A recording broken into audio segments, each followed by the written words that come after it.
There once was a woman called Maire Rua, or Red Mary, since she was one of the McMahons and had hair like a fiery sunset with a temper to match.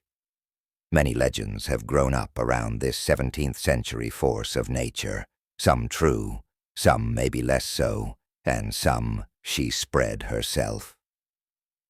She made her seat in Liamona Castle, in the Burren in County Clare, and her first husband was arranged to be Colonel Daniel Naylon, an English officer, but he perished young in the wars with Spain, leaving her with 3 children and large estates.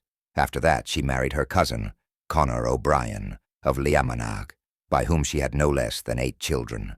He was not a man given to accepting the yoke of English rule lightly, so he financed and fought alongside rebel companies, stealing sheep, cattle, swine, and other goods from English settlers, generally giving them a hard time whenever he could.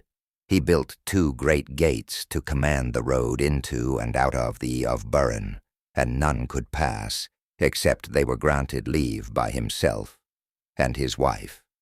But one of the Burren men gathered a force and, breaking the gates, made O'Brien swear free right of way forever. Those who came up on the wrong side of his blade held that his good fortunes in battle were due to his wife's witchcraft, and it would seem nobody could stop him.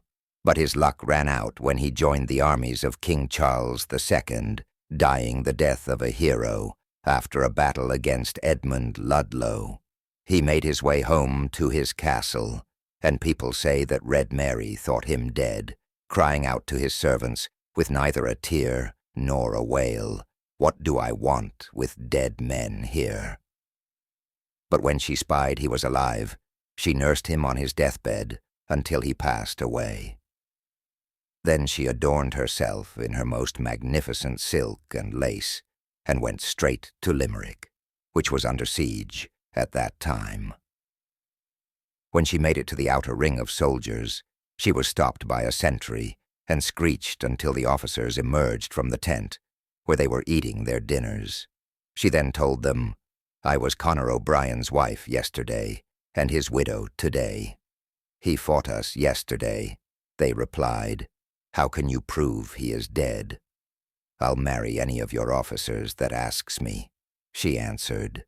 Well, one Captain Cooper, a man of uncommon courage, took her up on her offer, and they were married shortly afterwards, by which means she saved her estates from Cromwell's depredations. Little benefit did he gain from the arrangement, however, for he spoke ill of her former husband one morning, and she killed him stone dead with a swift kick to the fork. 23 more of Cromwell's finest did she marry after that, and not a one came to a good end, marrying all the later ones for a year and a day. One fellow was thrown out a window, while she challenged another to ride her wild, but completely blind, stallion to the cliffs of Moher. So fierce was this beast that there were special niches built into his stone enclosure where people could hide if he heard them passing. She quarreled with the Protestant clergy and had her own private church built to spite them, and tales even tell her temper was so fierce that should a male servant displease her, he was hung by the neck, and if a female, hung by the hair from the corbels on the old Peel Tower after being mutilated. More tales are told about Red Mary than she had children, but strangest of all are the stories about how she met her end. Some say she was sealed into a hollow tree to starve to death.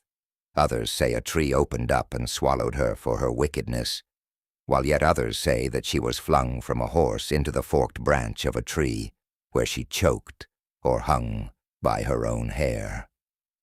But most eerie of all, her shade is said to stalk the ruins of the old castle, yet accompanied by evil laughter and the screams of her supposed victims.